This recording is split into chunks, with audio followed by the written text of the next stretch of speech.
It began like any other internet rumor, a story whispered through forums long forgotten, shared in fragments, re-uploaded, reinterpreted, dismissed, and rediscovered again. They called it the sleeping web. A ghost in the code, a collection of web pages older than the dark web itself, buried in servers that predated the modern internet. It was said that if you found it, you wouldn't realize it right away.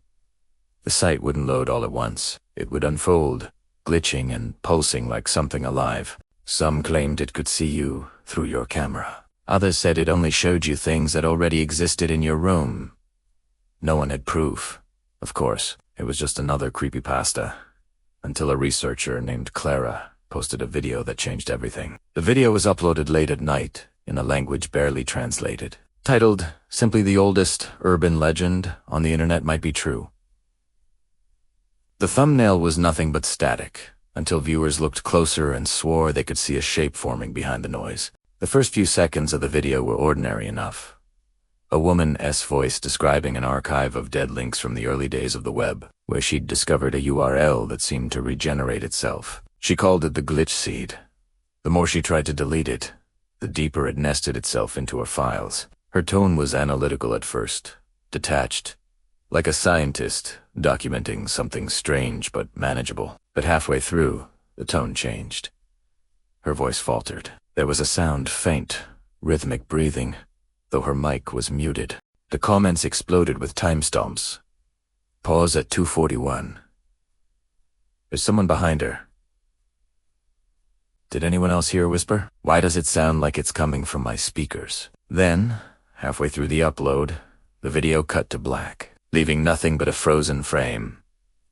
An empty chair facing the wall of a dim room, lit by a flickering monitor. What fascinated people wasn't the story itself. It was what came after. The video disappeared within 24 hours, taken down without warning, and Clara's account was deleted.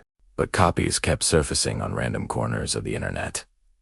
Each version slightly different. Some had subtle distortions, background movement, reversed whispers, shadows flickering out of sync. In one re-upload, the reflection in the monitor showed eyes staring directly at the viewer. Viewers reported strange experiences after watching. Lights flickering, webcams turning on by themselves, speakers emitting faint white noise, even after the computer was turned off. Someone on a tech forum claimed that every version of the video contained hidden coordinates encoded into the metadata. When they didn't lead to a real place, just a sequence of zeros, like an IP address that pointed to nowhere. Another viewer swore that their downloaded copy grew larger each day, as if new data was being added remotely. A few even joked that maybe the sleeping web was real, that the video was a gateway, not a recording. A darkly funny comment at the top read, "If this is cursed, I'm already doomed. I watched it twice, better time the joke stopped being funny." Channels that mirrored the video vanished. Archive discussions went blank, replaced by white pages with a single line of text. "You're already here." The web itself seemed to be reacting. The strangest part was that no one could trace the video's origin. Researchers who tried were met with corrupted data trails, redirected through servers that no longer existed. A few digital archaeologists from an online collective claimed to have accessed a version of the site Clara described. It began as a black screen with looping static, then resolved into a single room empty, except for that same chair. The chair sometimes faced the camera, sometimes turned away. One user reported that when they muted the audio, the static stopped, and something else began to play. A faint voice speaking directly into the silence, repeating, "You shouldn't have come back." Another claimed the image was subtly different for everyone. In one version, a door appeared in the background. In another, a window.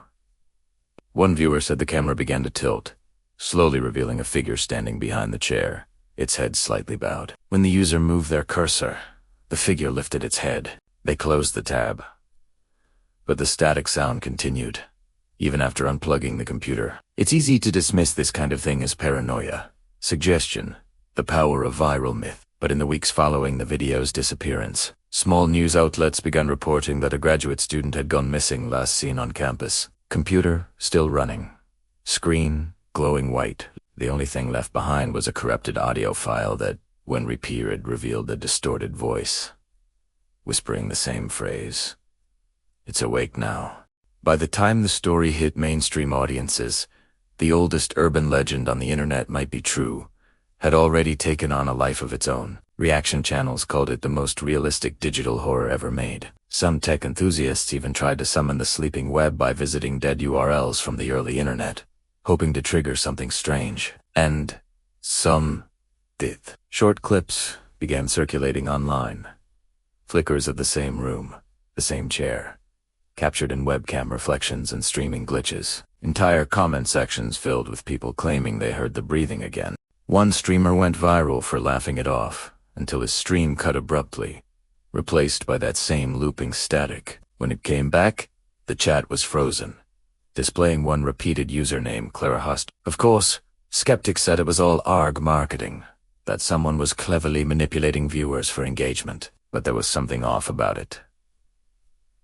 Too many versions, too much variation, too many untraceable accounts sharing identical footage. Some claimed their recommended feed began showing unrelated videos with faint traces of the same static embedded in the background. Others noticed their notifications changing language, like their devices were being rewritten. A few swore they woke up at night to the sound of typing, though their computers were off. The phenomenon spread quietly, slipping into forums, hidden audio layers, and video compression noise, until people started to believe that maybe it wasn't a hoax after all. Maybe the legend wasn't just about one video. Maybe the web itself had begun dreaming, and that's when the line between observer and subject began to blur. Reports came in of people seeing the chair when their screens went black, reflections out of sync during video calls, and browser tabs reopening themselves. A popular post described a user who tried deleting every trace of the video from their hard drive, only to find a folder named Awake appearing on their desktop after each restart. Inside was a single text file reading,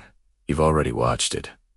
Even wiping the drive didn't help. The folder would reappear on any connected device. By now, the name Sleeping Web had become a global mystery, dissected by analysts, feared by parents, and worshipped by those who thought it was a message from beyond. But buried among the hoaxes was one chilling pattern.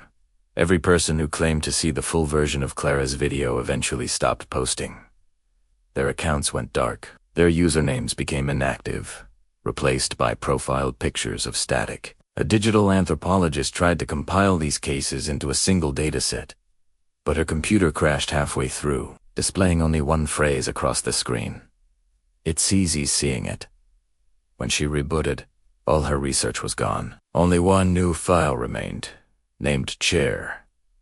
PM. It was just an empty image, black background, but when brightened, it revealed a faint silhouette sitting perfectly still in the darkness. So maybe the oldest urban legend on the internet isn't really a story at all. Maybe it's a contagion, a sequence of code designed to adapt and survive, like a digital echo that feeds on attention. The more you talk about it, the stronger it becomes.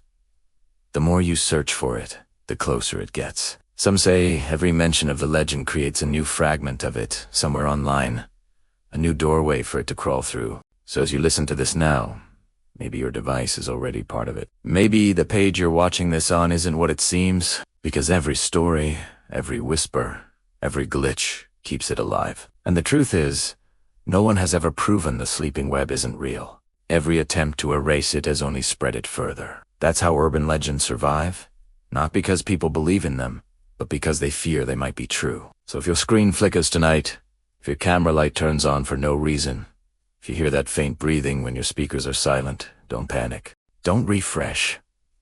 Don't close the app.